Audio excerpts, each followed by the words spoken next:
Convido você a abrir a palavra de Deus em Lucas, Evangelho de Jesus segundo Lucas, capítulo 3, a partir do versículo 15. Lucas 3, 15.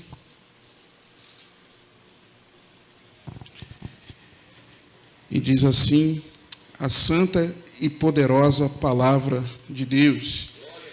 E estando o povo em expectação, e pensando todos de João em seus corações, se porventura seria o Cristo, respondeu João a todos, dizendo, eu, na verdade, batizo-vos com água, mas eis que vem aquele que é mais poderoso do que eu, a quem não sou digno de desatar-lhe a correia das sandálias.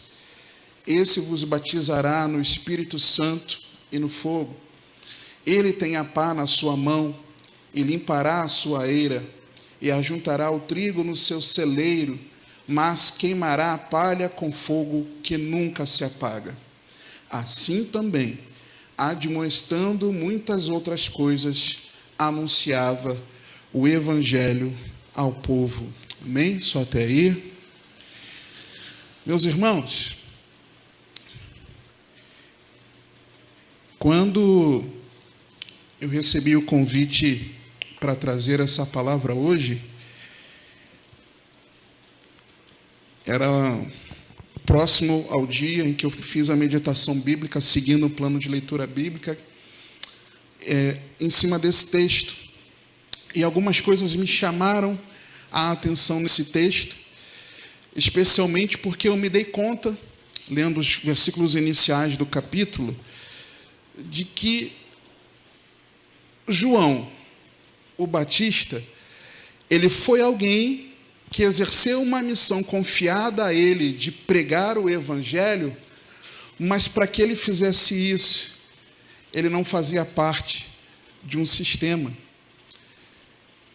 Eu nunca tinha me atentado a alguns detalhes no versículo, que talvez para você seja tão óbvio, porque está escrito, mas para mim não fazia muito sentido. Eu não tinha esse entendimento, essa clareza. Por quê? Porque nós temos nos aproximado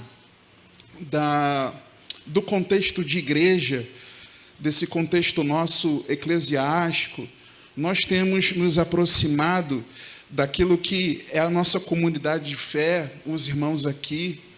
Nós temos tido algumas práticas religiosas, que muitas delas são até saudáveis, uma religiosidade sadia. Nem toda religiosidade é equivocada. Equivocada é a religiosidade hipócrita. Mas, talvez, nós ainda estejamos, você e eu, participando desse contexto de congregar, de fazer parte de um ministério, de estar debaixo de uma igreja local, pertencendo a uma igreja local, mas sem, na verdade, nós entendermos a razão de tudo isso. E é interessante porque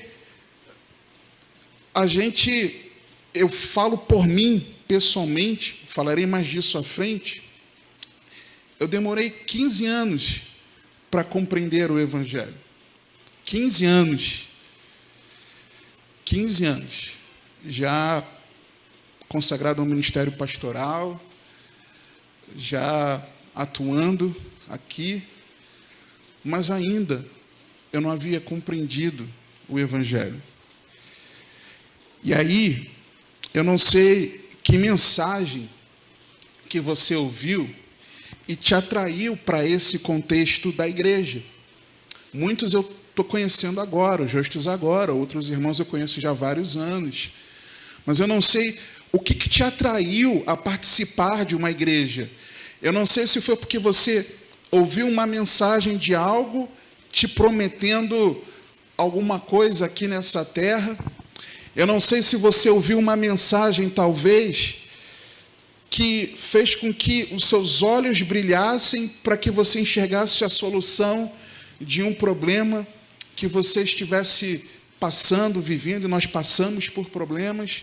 Eu não sei. Eu não sei se você ouviu uma mensagem que despertou dentro de você o desejo de uma busca espiritual. Isso é saudável. Eu não sei por que razão você se aproximou da Igreja de Cristo. Só que aquilo que precisa nos inserir nesse contexto, aquilo que precisa nos atrair e nos fazer sermos participantes disso, é a mensagem da cruz, é o Evangelho de Cristo. Versículo 18, que nós lemos, a palavra diz: assim também, admoestando muitas outras coisas, anunciava o Evangelho ao povo. Essa era a missão dele. Aliás, parênteses, essa é a missão de todo pregador. Essa é a missão de todo pregador. Por mais que, repara o texto, assim também admoestando muitas outras coisas. O texto anterior, os versículos anteriores, falam de algo específico que João comenta. E o versículo 18 fala que ele proclamou o Evangelho de formas variadas. Por quê? Porque toda a palavra de Deus, de Gênesis, Apocalipse, ela está trazendo uma narração, uma narrativa de uma história que é a história da minha e da sua redenção, cujo Redentor é o nosso Senhor e Salvador Jesus Cristo. Toda a Bíblia desde Gênesis. Você vê um exemplo de que eu não entendia direito? Gênesis 12, versículo 3, quando o Senhor faz a promessa a Abraão de que a partir dele teria uma descendência numerosa, formaria uma nação, e aí ele fala no versículo 3, e em ti serão benditas todas as famílias da terra. Quantas vezes eu, não dando aula para casais, ou pregando sobre família, eu usei esse texto para dizer que a bênção de Deus repousa sobre as famílias, que Deus é o Deus de famílias, e de fato irmãos, foi Deus que instituiu a família. Só que esse versículo, ele não estava falando disso. Gênesis 12, 3, não fala de uma bênção para as famílias, que as famílias serão abençoadas. Se nós lermos Gálatas 3, versículo 8, abra comigo, por favor. Gálatas 3, 8, Epístola de Paulo aos Gálatas, capítulo 3. Nós veremos que aquela mensagem, na verdade, estava falando do Evangelho. A palavra diz assim: ora, Gálatas 3:8, ora, tendo a Escritura previsto que Deus havia de justificar pela fé os gentios, anunciou primeiro o Evangelho a Abraão, dizendo: todas as nações serão benditas em ti. Ponto. Então o texto não está falando da bênção de Deus sobre a família. Está falando que todas as famílias da terra serão abençoadas sem restrição a estar ali no povo de Israel, a partir do momento que elas aplicarem a fé delas em Cristo. É isso. A bênção da salvação alcançando a todas as famílias que se renderem a Cristo. É isso que o texto está falando. E talvez nós lemos a palavra, meditamos nela, sem entender que toda a palavra está apontando para Jesus Cristo. Toda a palavra, ela aponta para essa mensagem de salvação para mim e para você. Eu concordo com o que o pastor Hernandes Dias Lopes, ele comentou num livro, diz assim: a humanidade está ávida por tudo aquilo que ele possa oferecer esperança. Nesse mundo marcado pela guerra, pela violência e pelo desbarrancamento da virtude, toda mensagem que visa levantar a cabeça das pessoas, oferecendo-lhes a felicidade e os louros da vitória, é acolhida com aplausos ruidosos e efusivos. Uma pausa aqui. Quantas vezes você já não viu, por exemplo, já ouviu algo assim? Você é cabeça, não cauda. E o teu coração se enche de alegria e você começa a aplaudir ao Senhor efusivamente para te trazer um levante, um ânimo.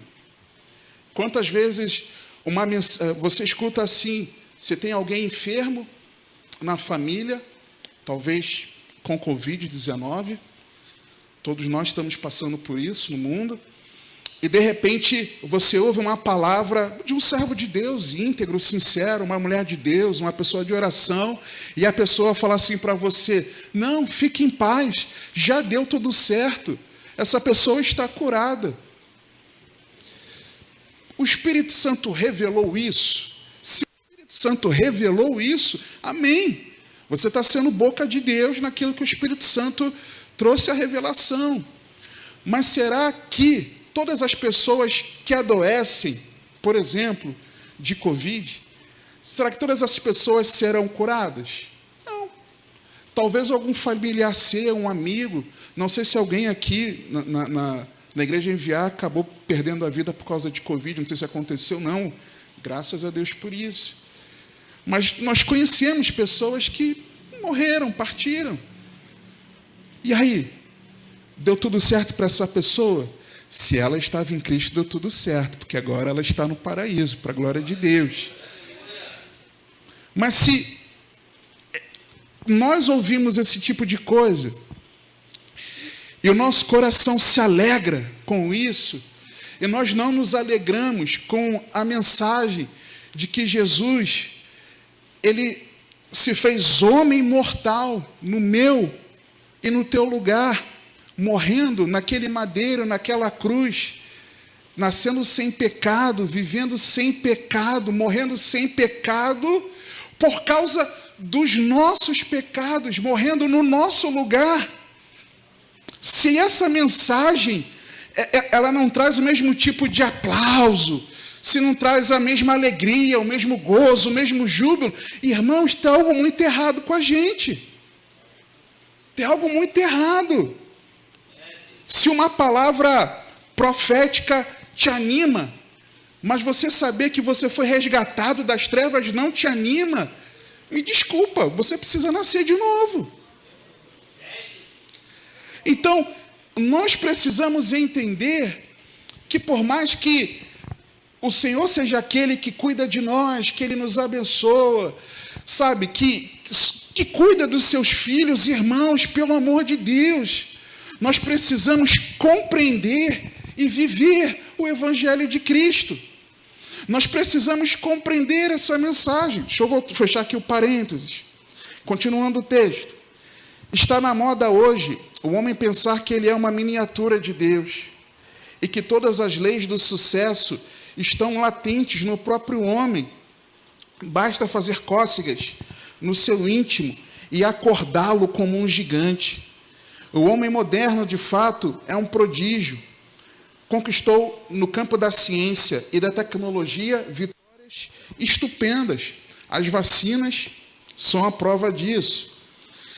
Entretanto, ele continua sendo paradoxalmente um ser caído, fraco e doente no sentido moral, morto espiritualmente, muito necessitado e dependente da misericórdia de Deus. O homem sem Deus é um ser arruinado, desfigurado, embrutecido.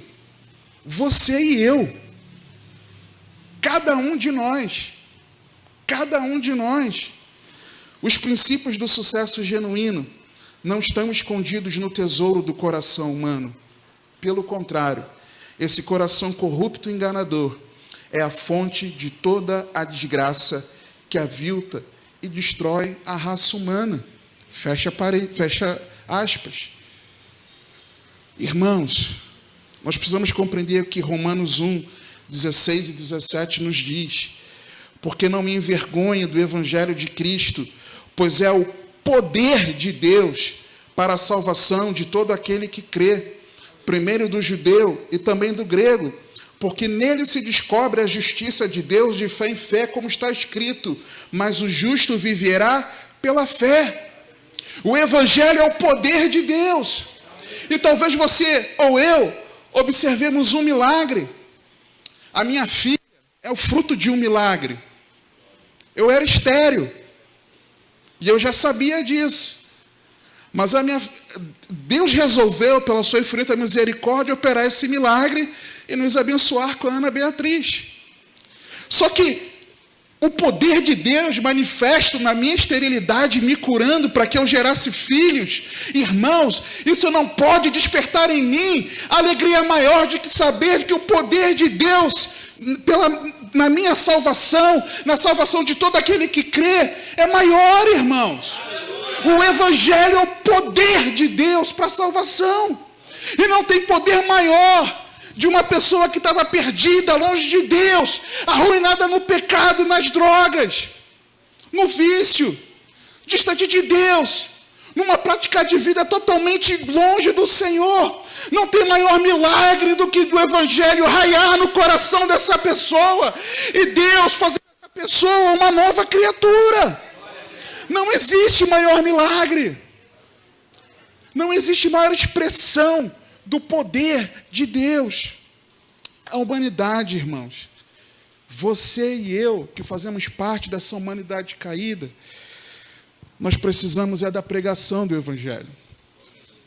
Eu estava falando ali dentro a respeito disso. Eu mesmo não compreendia o evangelho.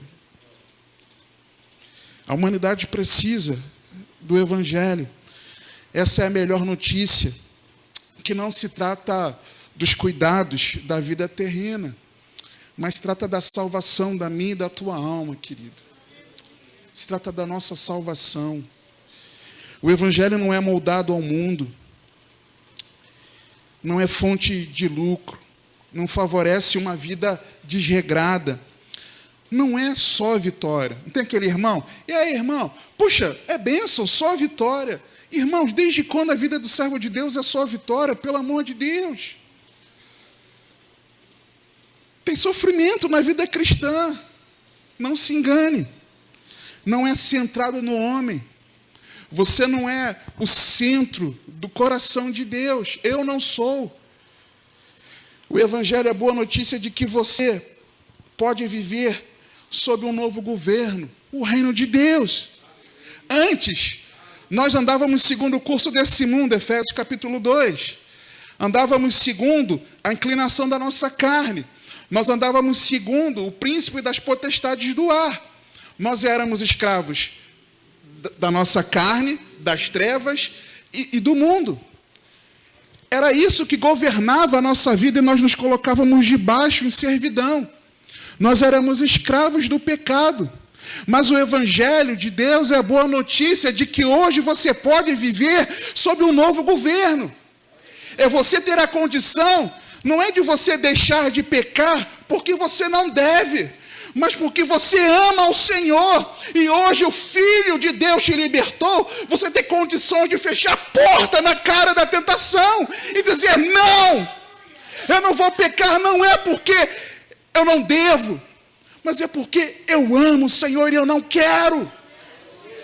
Só que se nós não estamos nessa realidade, não compreendemos o evangelho, nós simplesmente não conseguimos, queridos. Nós ainda estamos escravos, presos ao pecado. O evangelho é o agir do amor de Deus em nossas vidas. Irmãos, dá para você entender, nós ainda pecadores, ainda a nossa prática de vida longe de Deus, ainda a quilômetros de distância do Senhor, Deus ter enviado Jesus, feito Ele morrer naquela cruz, sendo nós ainda pecadores, irmãos. O Deus entregar, dar o seu Filho, Jesus, por amor a mim e a você. Que amor é esse, irmãos? Que amor é esse? O evangelho é perdão de pecados, é a libertação da escravidão do pecado, é desviar da ira vindoura. Não se engane. A ira de Deus, ela vem. Não se engane. É a anulação da condenação eterna. É reconciliação com Deus. É relacionamento com o Pai. É vida eterna. O Evangelho é a boa nova, a boa notícia, desenhada, costurada e revelada por Deus sobre o que Ele tem feito para resgatar para si pecadores, através da cruz por seu Filho, Jesus Cristo, tornando-os seus filhos, com os quais viverá para sempre.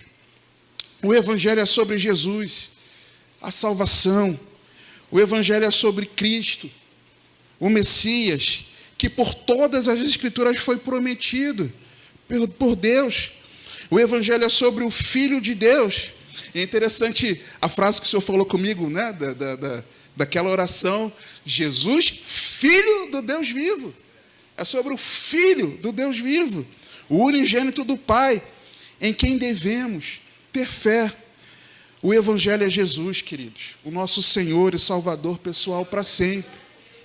Se nós não compreendemos isso, a gente está fazendo algo muito errado aqui hoje. E se ainda nós não compreendemos essa mensagem, nós precisamos clamar ao Senhor para que essa luz do Evangelho ela raie dentro do meu e do teu coração. Eu vou para Lucas, por favor. Lucas.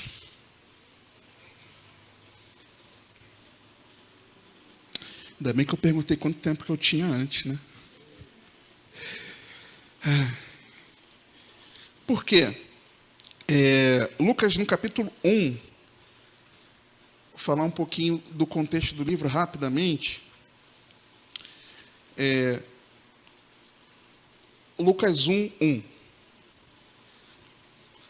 Tendo, pois, muitos empreendido pôr em ordem a narração dos fatos que entre nós se cumpriram, segundo nos transmitiram os mesmos que os presenciaram, desde o princípio, e foram ministros da palavra, pareceu-me também a mim conveniente de escrevê-los a ti, ó excelente Teófilo, por sua ordem, havendo-me já informado minuciosamente de tudo desde o princípio, para que conheças a certeza das coisas de que já estás informado.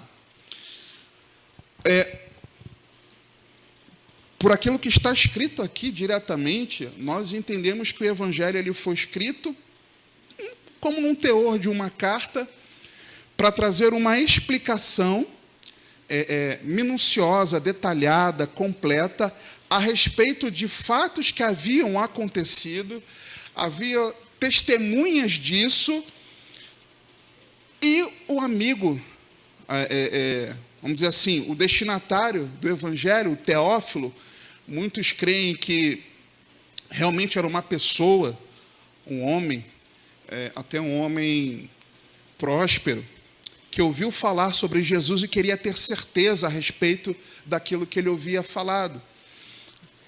Muitos creem que realmente era alguém, uma pessoa, mas também nós podemos entender que é todo aquele que se torna, que procura ser um amigo de Deus, Teófilo. E Lucas ele escreve aqui que, na verdade, versículo 1, tendo, pois, muitos empreendido pôr em ordem a narração dos fatos que entre nós se cumpriram. Ou seja, ele está dizendo, são relatos verídicos, fatos que aconteceram, que se cumpriram. Não é história da carochinha, algo que de verdade aconteceu. Versículo 2, segundo nos transmitiram os mesmos que os presenciaram desde o princípio e foram ministros da palavra.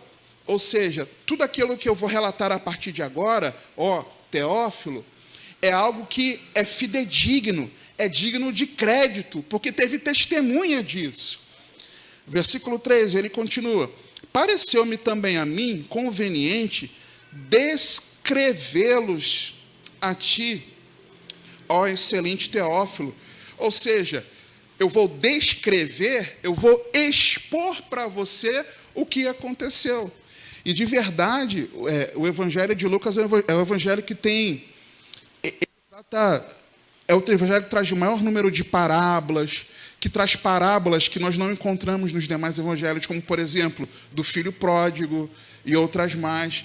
É um Evangelho que ele traz uma minúcia, né, de uma exposição. Não é à toa que é um Evangelho bem extenso, o maior deles, juntamente, quase o maior, penúltimo maior deles, só perdendo para Mateus.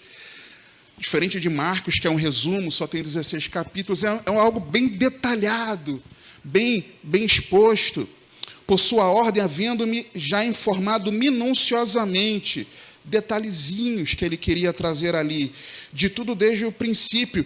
Com qual objetivo? E é aqui que eu quero chegar, versículo 4. Para que conheças a certeza das coisas de que já estás informado. Ou seja, para que você tenha certeza de quem é Jesus. É para você ter certeza do que Jesus veio fazer aqui na terra. Para você ter certeza, Teófilo, de que reino é esse de que você tem ouvido falar.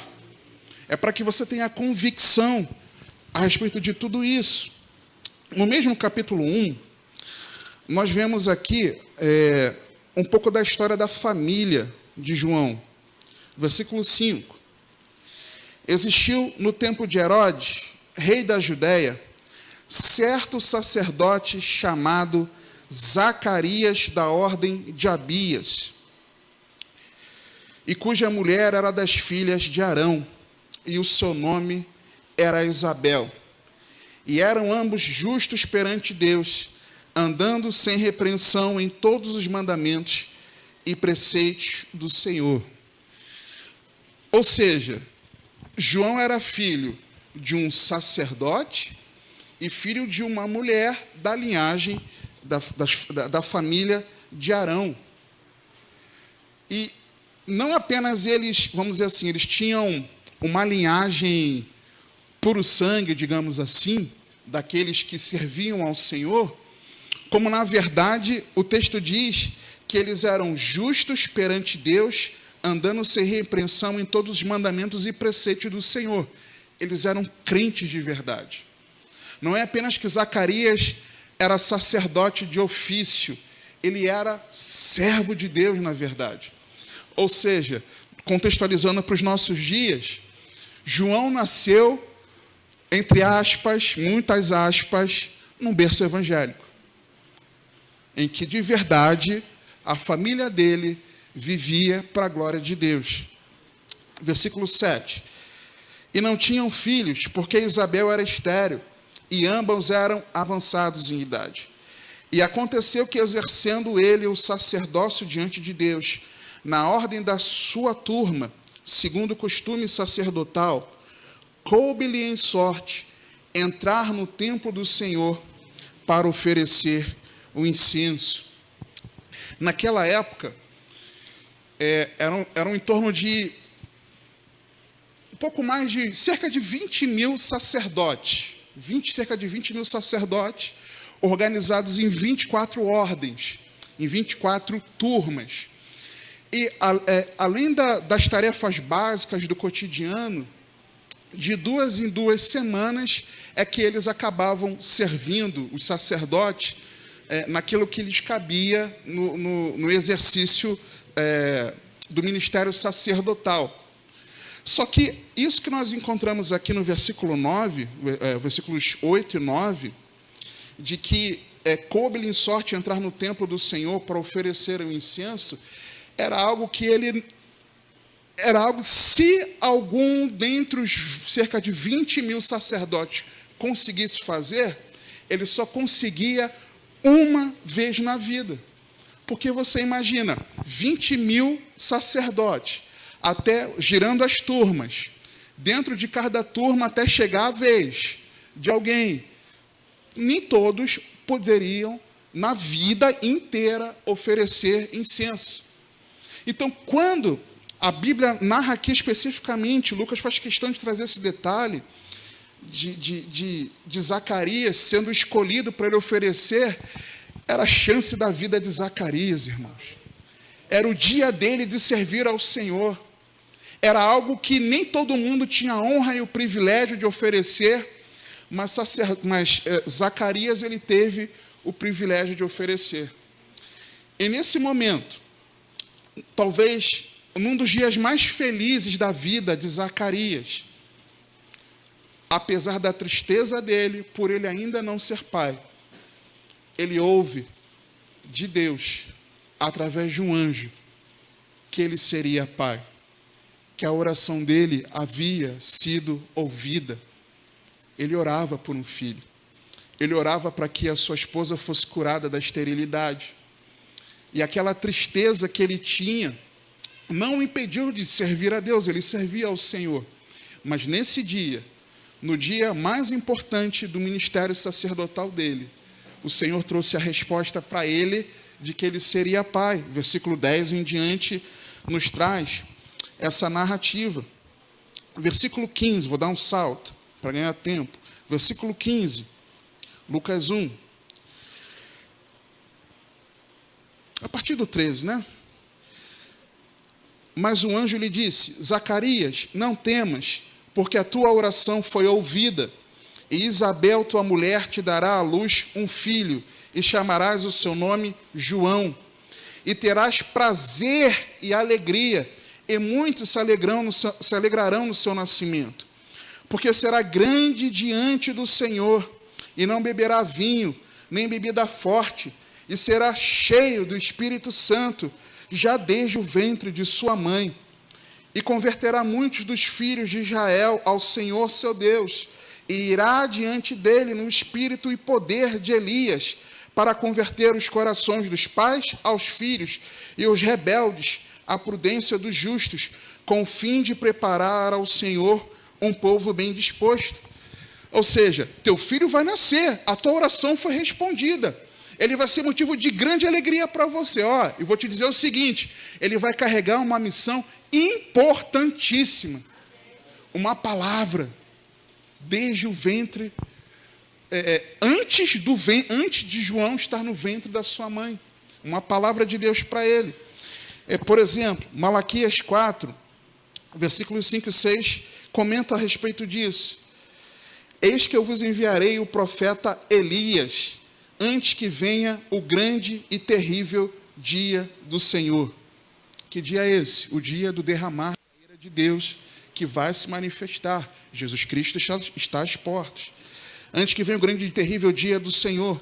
E ele converterá o coração dos pais aos filhos, e o coração dos filhos a seus pais, para que eu não venha e fira a terra com maldição. Para que João o Batista recebeu aquela missão? Para Deus não antecipar o derramar da ira dele sobre a terra. Essa foi a missão dele. Versículo 76. Dá um salto aí, por favor. O propósito dessa missão dele.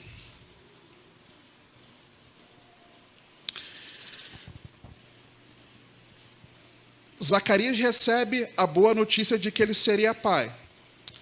Ele sai do templo, ele demora, as pessoas estavam ali angustiadas em saber o que tinha acontecido, e por ele não ter crido de fato, de imediato naquela palavra, perguntando, né, como é que eu vou saber isso aí, né?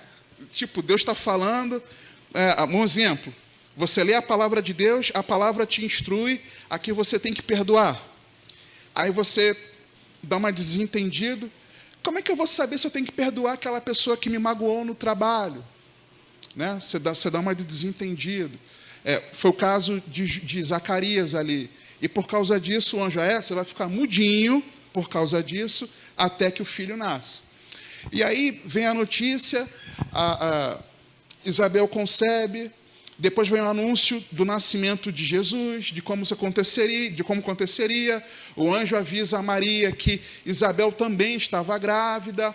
Maria vai até Isabel, e naquele encontro das duas, o menino cheio do Espírito Santo, ao ouvir Maria o saudando a mãe, ele já mexe lá, revira lá no ventre, reconhecendo Jesus.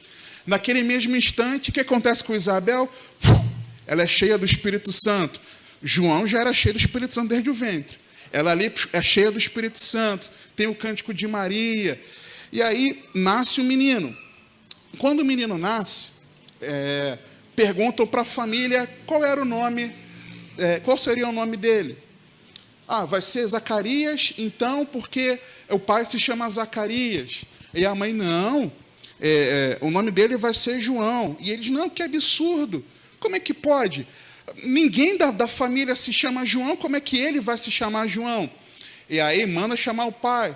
O pai pede vamos dizer assim, contextualizando, um pedaço de papel para escrever o nome, escreve. O nome dele é João. Na mesma hora, os lábios dele se abrem e ele começa a falar. E aí, o versículo 67 de Lucas 1 diz que o seu pai foi cheio do Espírito Santo, né? O menino desde o ventre cheio do Espírito Santo. Isabel, quando ouve a saudação da mãe do Redentor, ela é cheia do Espírito Santo. O pai, quando o filho nasce, é cheio do Espírito Santo. Interessante isso. E aí, ele declara a respeito do Senhor Jesus, mas a partir do versículo 76, ele fala a respeito do filho dele.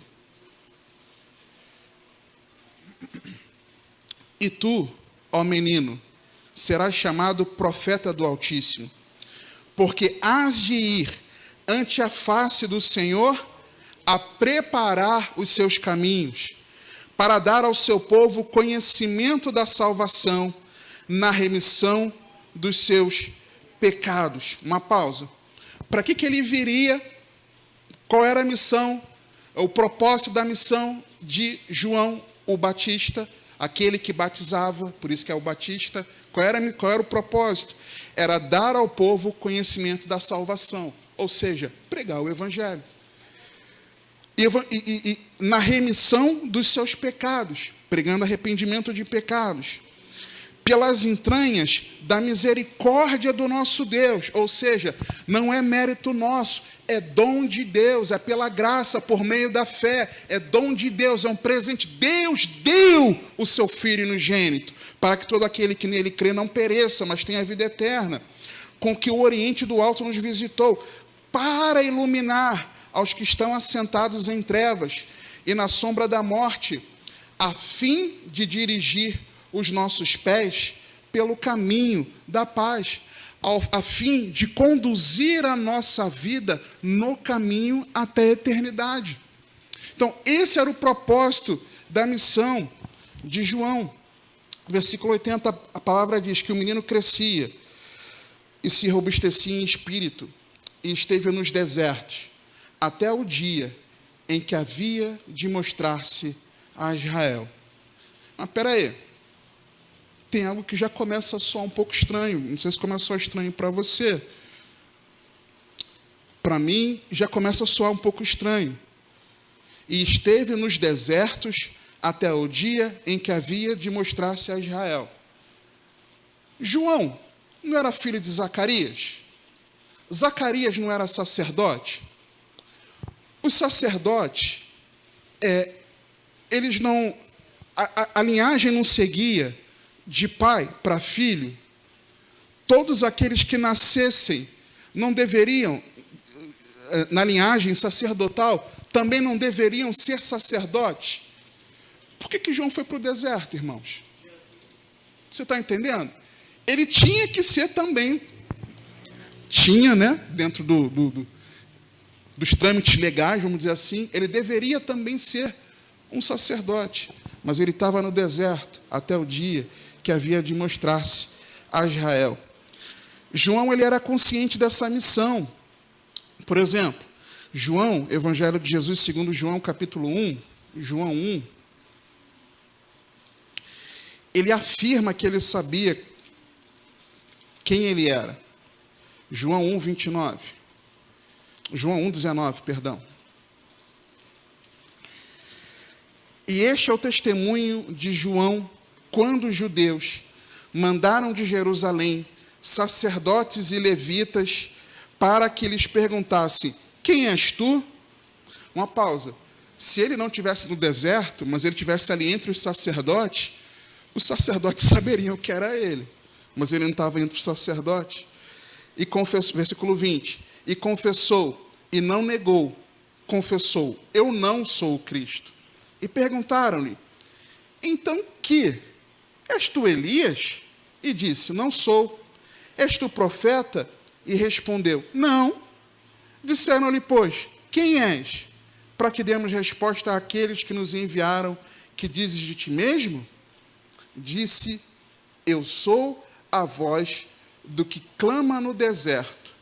Endireitai o caminho do Senhor, como disse o profeta Isaías. Ele tinha plena consciência da sua missão. E essa referência lá de Isaías 40, versículos 3 a 5. Mas Lucas, voltando para Lucas, como é que foi o desenrolar dessa missão dele de anunciar o Evangelho, de pregar as boas novas? Lucas 3, versículo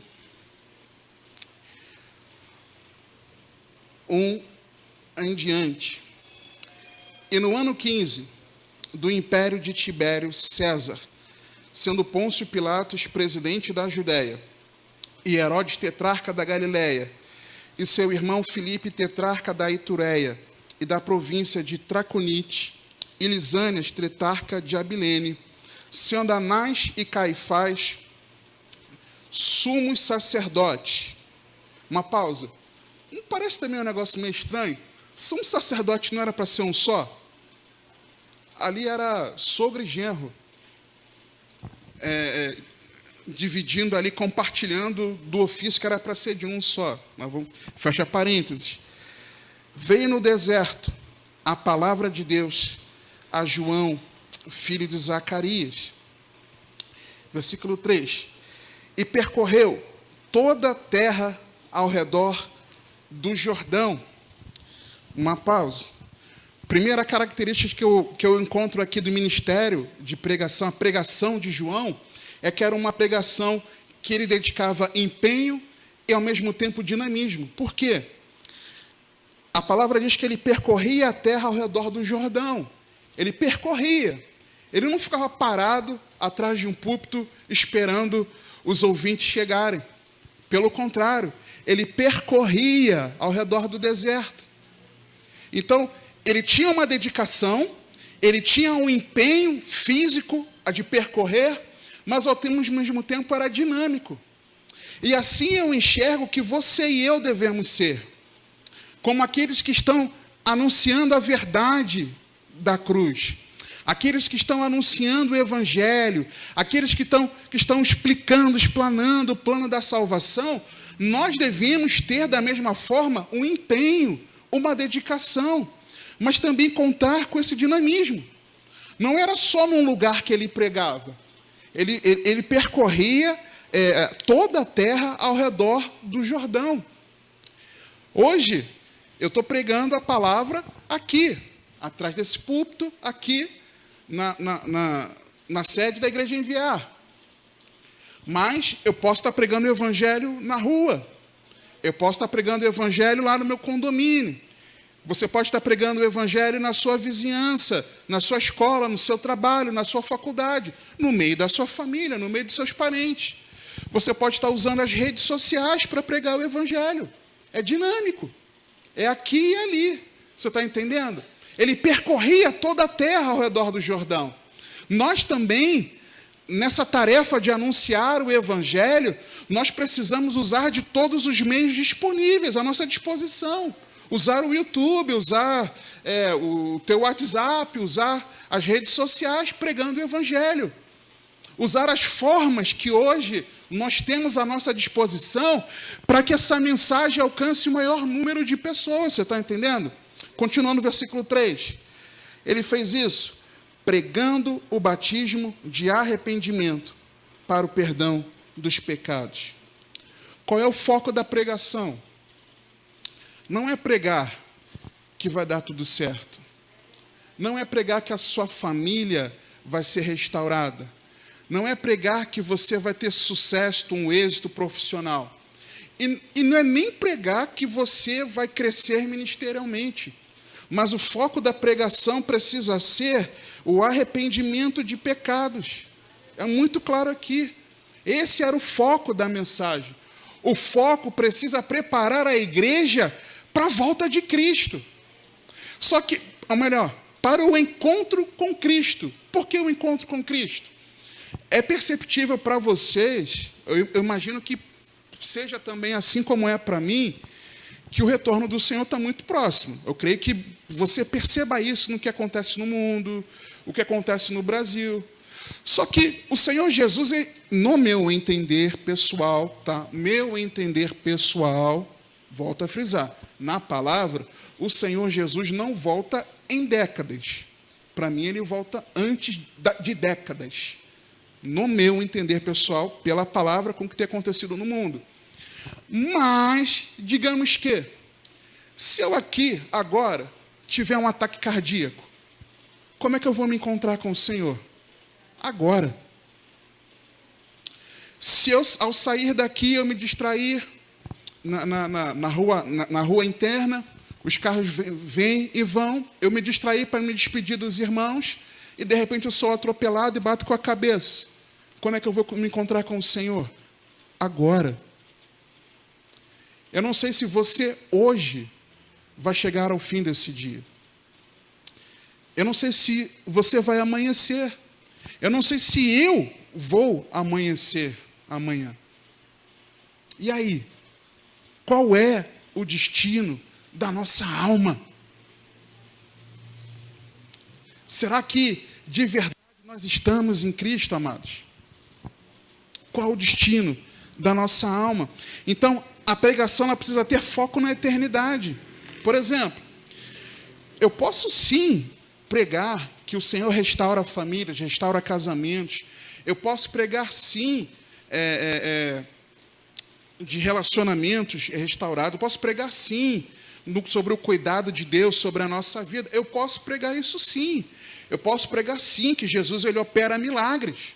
Eu posso pregar tudo isso. Só que ao pregar tudo isso, em algum momento, eu preciso, como um funil, tudo aquilo que eu estou pregando precisa apontar para quê? Para a obra de Cristo na cruz, pela nossa redenção. Então, nós precisamos canalizar a mensagem nisso. Continuando, versículo 4. Segundo o que está escrito no livro das palavras do profeta Isaías, que diz: voz do que clama no deserto, preparai o caminho do Senhor, endireitai as suas veredas. É com base na palavra, irmãos. Olha que está muito claro aqui, segundo o que está escrito no livro das palavras do profeta Isaías. É com base na palavra. Quantas vezes nós queremos trazer uma palavra para as pessoas ao nosso redor, mas nós usamos de uma autoajuda, de palavras de motivação, de palavras de ânimo, mas nós não vamos na palavra, irmãos. Nós precisamos ter como base de tudo aquilo que nós aconselhamos, pregamos, conversamos, a base precisa ser a palavra de Deus. Só que como é que é essa palavra? Versículo 4 em diante. Preparai, parte B. Preparai o caminho do Senhor, endireitai as suas veredas. Então, João estava preparando o caminho do Senhor como uma voz que clamava no deserto com uma pregação. E essa pregação no versículo 5, queridos, todo vale se encherá.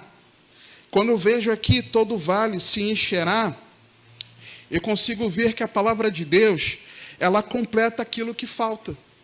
Por exemplo, digamos que você seja alguém que, na verdade, ainda não ama o próximo como você deveria amar. Você não se importa com as pessoas. ainda está te faltando algo. E você, numa pregação aqui, você ouve uma pregação, irmãos, porque nós precisamos amar ao próximo assim como Cristo nos amou.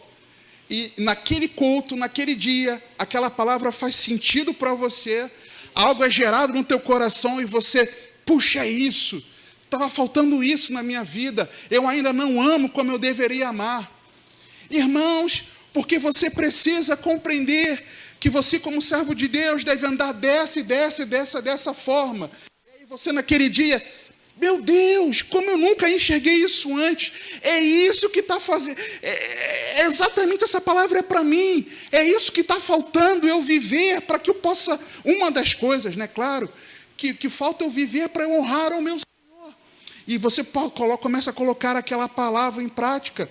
Então, o vale é o quê? O vale é uma depressão. O monte, ele é alto. O vale é uma depressão.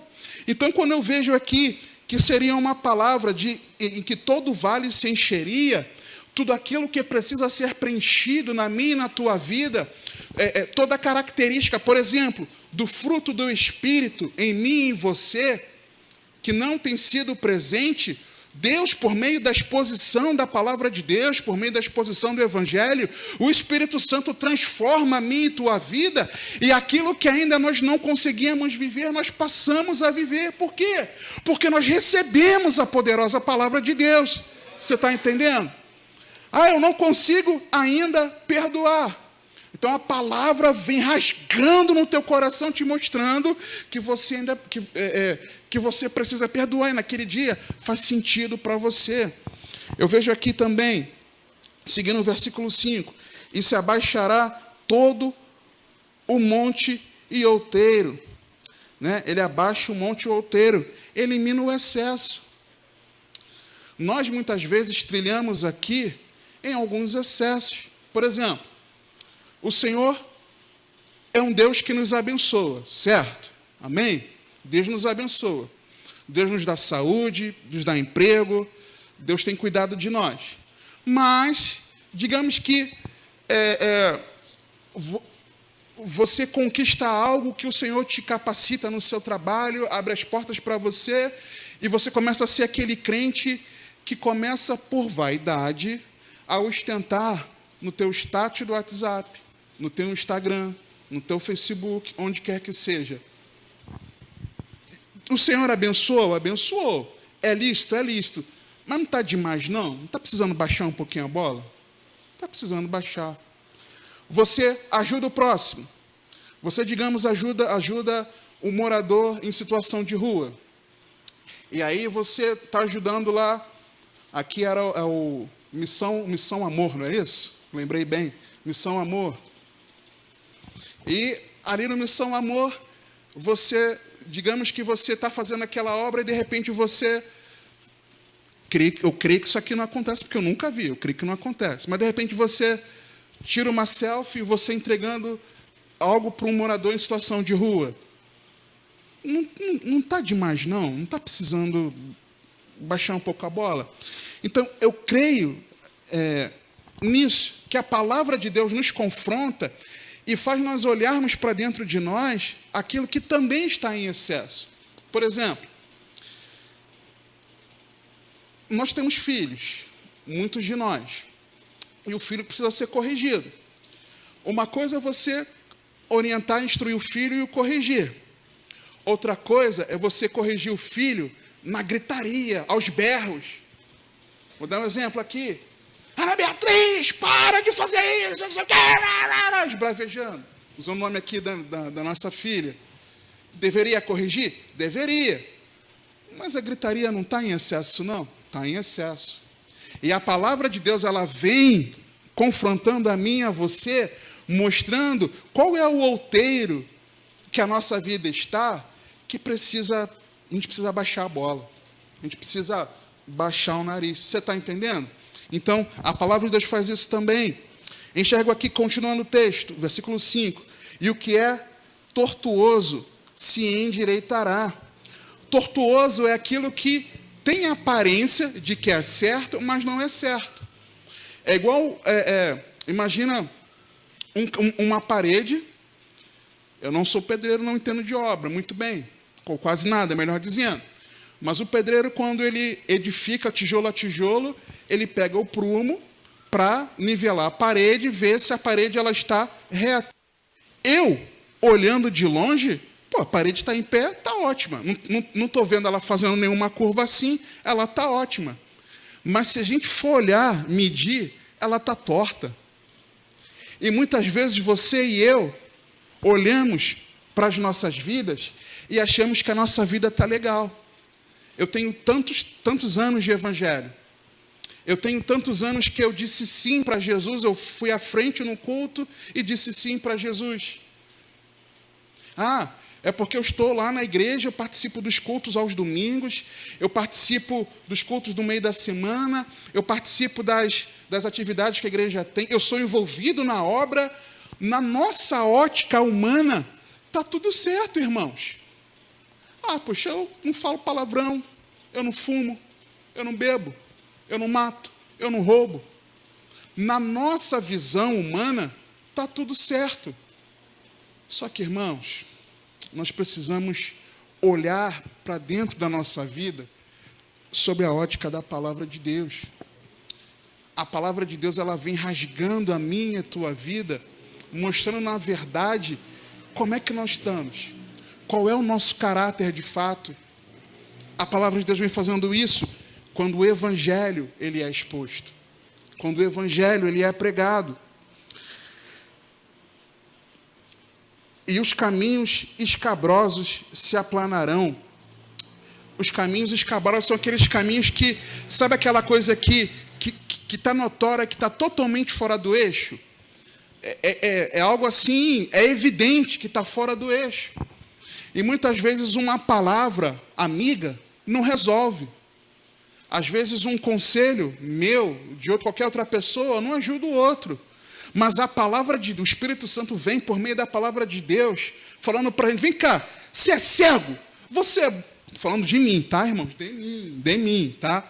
Você é cego, você é burro, será que você não está vendo que esse telefone não deveria ficar aqui, mas deveria ficar aqui? E você, de fato, estava muito na cara que ele não tinha que estar aqui. Eu reconheço isso.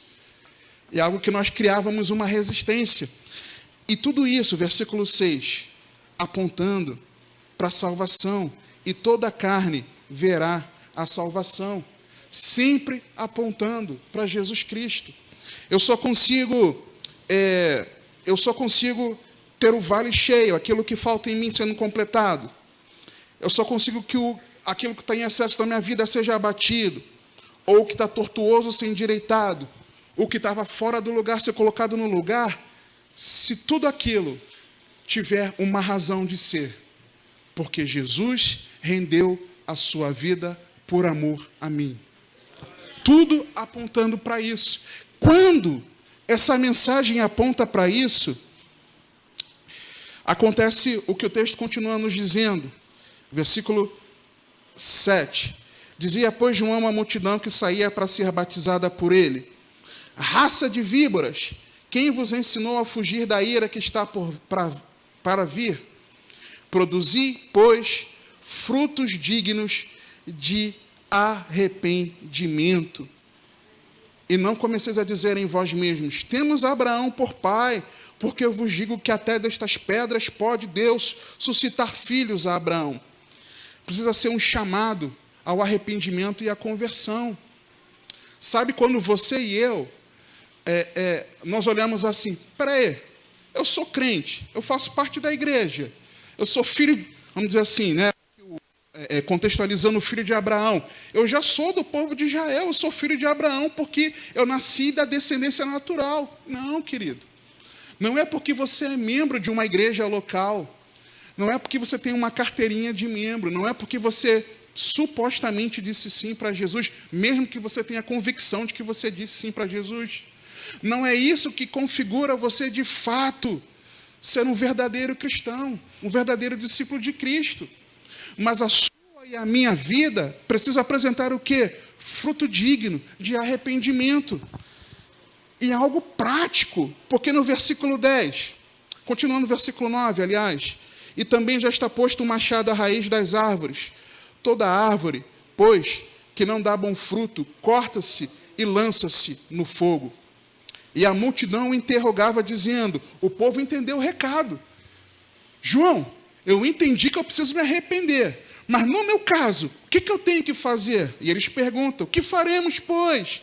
E respondendo ele, disse-lhes, quem tiver 2 túnicas, reparta com o que não tem. E quem tiver alimentos, faça da mesma maneira.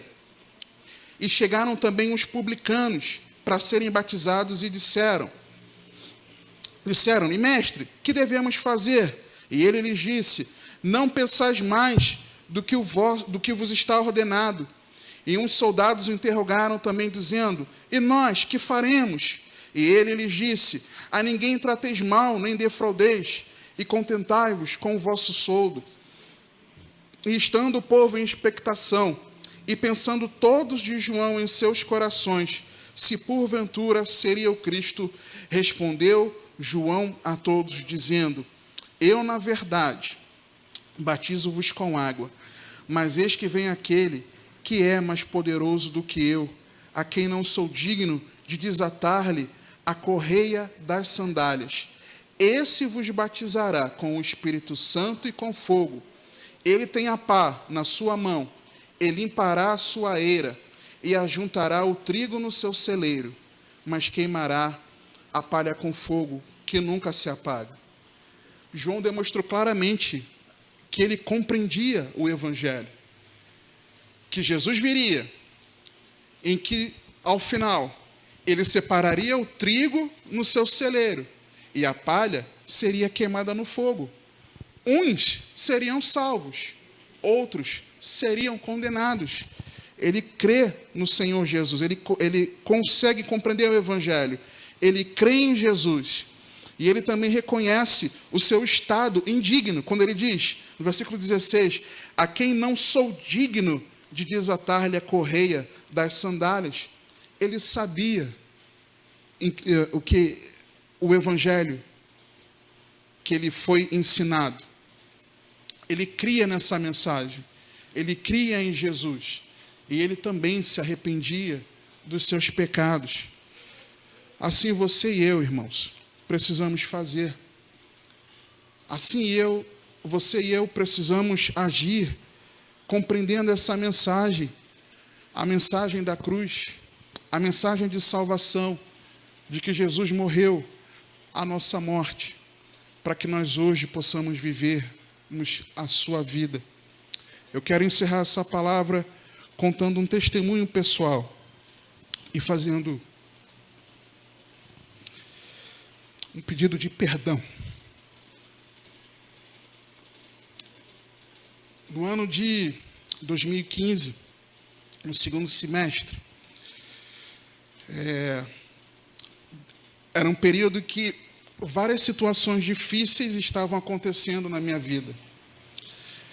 Foi um período em que eu descobri que eu não poderia ser pai, oficialmente, que eu já sabia no meu íntimo. Foi um período que meu trabalho não fazia mais sentido para mim, na empresa pública onde eu trabalhava. Foi um período em que quase perdi meu pai com câncer de próstata. Foi um período em que, no dia da cirurgia do meu pai, eu fui acusado injustamente de algo que eu não tinha feito, e eu fui processado judicialmente. Isso deve se lembrar dessa história. Graças a Deus o processo foi arquivado, porque nem teve julgamento, porque era algo mentiroso. E eu cheguei no banheiro da minha casa e eu falei, Senhor, eu não estou entendendo o que está acontecendo. Está acontecendo isso. Botei para fora. E naqueles dias eu tinha lido a respeito da oração de Abacuque, em 2 Crônicas, e tinha ouvido em alguma rádio dessas. Eu falei, é isso, eu preciso fazer. Eu falei, a oração de Abacuque, não é Abacuque não, perdão. De Jabes. É essa oração que eu preciso fazer, para que o Senhor alargue as minhas fronteiras. E eu fiz essa oração. no banheiro da minha casa, no lugar que a Rosana não poderia ouvir, se ela não entrasse no banheiro, né? E aí, aquela voz ecoou dentro do meu coração, querido. Aqui dentro, bradando em mim. E o seu pecado?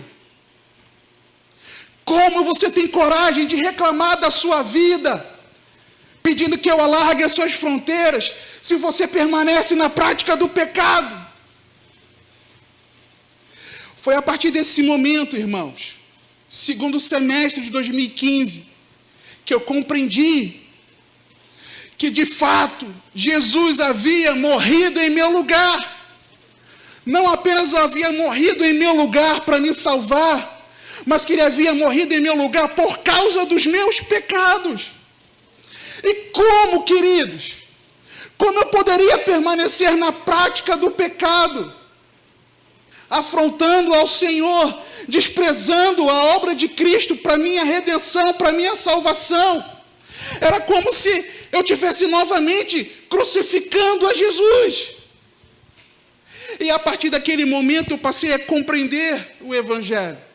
Começou a fazer sentido para mim. A luz do Evangelho começou a raiar dentro do meu coração. E a tradição evangélica, ela começou a não fazer mais sentido para a minha vida. Aquilo que era tradicional, é tradicional muitas vezes em meio às igrejas, mas não é o que a palavra diz. Sabe aquilo de você achar que, não, eu disse sim para Jesus, eu estou salvo, é só eu não me desviar, que eu estou salvo. Quando, na verdade, nós muitas vezes não compreendemos que nós precisamos crer de verdade nesse Evangelho, arrependidos dos nossos pecados, e rendermos as nossas vidas ao Senhor Jesus. Ao Senhor Jesus. Se Ele é Senhor, Ele manda e nós obedecemos. Não é mais a minha vontade. Não é mais o pecado que me governa, mas é Jesus que passa. Lembra? Reino de Deus. Reino de Deus tem um novo rei, é o Senhor. Se é o Senhor, quem reina, governa e manda é Ele. Não sou mais eu. Não é mais o pecado. A partir desse momento, foi que eu então compreendi o Evangelho. Eu vivia na prática, eu vivia numa prática, que já vou falar a partir dessa prática, de entender que eu precisava abandoná-la, confessá-la ao Senhor, abandoná-la de verdade. O Senhor, Ele começou a trazer para mim, me mostrar várias outras coisas. Por exemplo, você é orgulhoso. Você não ama o próximo. Você é isso, você é aquilo, e você é aquilo outro. E todos os dias, quando eu medito na palavra, quando eu ouço uma pregação do Evangelho, o Espírito Santo me confronta mostrando que eu ainda tenho muito do que me arrepender. Nós precisamos fazer assim, irmãos. Eu vivia na prática do pecado, consumidor de pornografia, e na prática da masturbação, não todo dia, mas muitas vezes. E por várias vezes, eu por mim mesmo, eu tentei parar e não consegui. Eu me lembro que quando eu era noivo, eu confessei para a Rosana, e ela, quem conhece ela, né? Acabou comigo. Acabou comigo. Mas e aí? Nada mudou.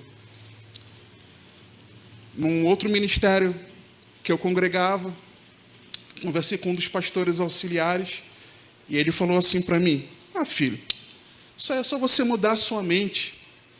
E nada mudou.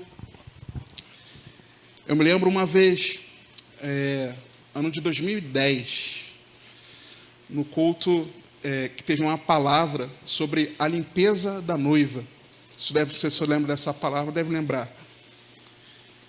Em que nós ali fomos confrontados sobre os nossos pecados, N coisas, que cada um, né, se encaixou ali. E eu me lembro que Na segunda-feira seguinte, eu mandei um e-mail para ele e falei assim, tenho que te confessar um negócio aí. Daqueles pecados que se olhou lá na frente, e não tinha nome, os meus são esses. Ele falou para mim assim, glória a Deus porque você confessou e orou por mim.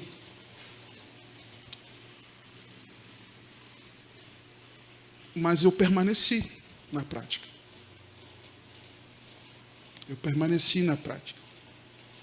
Somente compreendendo o Evangelho, compreendendo que Jesus morreu na cruz para minha redenção, é que hoje, desde 2015, eu posso dizer simplesmente não. Eu posso simplesmente, ao invés de encher a minha mente com imagens que poluíam a minha mente e o meu coração, eu encho a minha mente da palavra de Deus. Eu vou orar, eu vou ouvir louvor. E a tentação assim, ela passa ao longe. Mas somente quando Jesus Cristo, de verdade, me libertou. Somente quando de fato eu compreendi o Evangelho. Somente quando de verdade eu entendi essa mensagem, me arrependi e entreguei a minha vida de verdade ao Senhor Jesus. Eu falo para você que eu nasci de novo no segundo semestre de 2015. E esse é o meu pedido de perdão. Porque eu servi aos meus irmãos aqui na igreja em Viar. Muitas vezes, durante muitos anos, até o ano de 2015, nessa prática do pecado. E eu preciso pedir perdão a vocês. Eu preciso pedir perdão ao Senhor. Eu preciso pedir perdão à senhora. Eu preciso pedir perdão aos meus irmãos. Eu preciso pedir perdão. Eu não sei, querido, se você está aqui nessa noite compreendendo essa mensagem do Evangelho ou não. Mas você precisa se arrepender dos seus pecados. Em nome do Senhor Jesus. Eu quero orar com você. Pai, no nome do Senhor Jesus, eu quero te agradecer, Pai, pela oportunidade de estar aqui com os meus irmãos e de sermos ministrados pela Tua palavra. Eu sei, Pai, que não é pelo muito falar, mas foi aquilo que o Senhor colocou no meu coração para que eu pudesse estar compartilhando com os meus irmãos. E eu peço a Ti, Senhor, que essa palavra possa trazer o fruto para que o Senhor a enviou nessa noite. Senhor, que cada um de nós possa compreender o que de verdade é o Evangelho, compreender a boa nova e passar a viver a cada dia para a glória de Deus. Que o perdido, Pai, seja alcançado, que o oprimido seja liberto, que o enfermo seja curado e que todos os salvos, Senhor, sejam cheios do Espírito Santo. Sela essa palavra, Pai, no coração de cada um e que tudo isso seja somente, Pai, para a Tua glória. Nós oramos no nome do Senhor Jesus. Amém. Graças a Deus. Graças a Deus.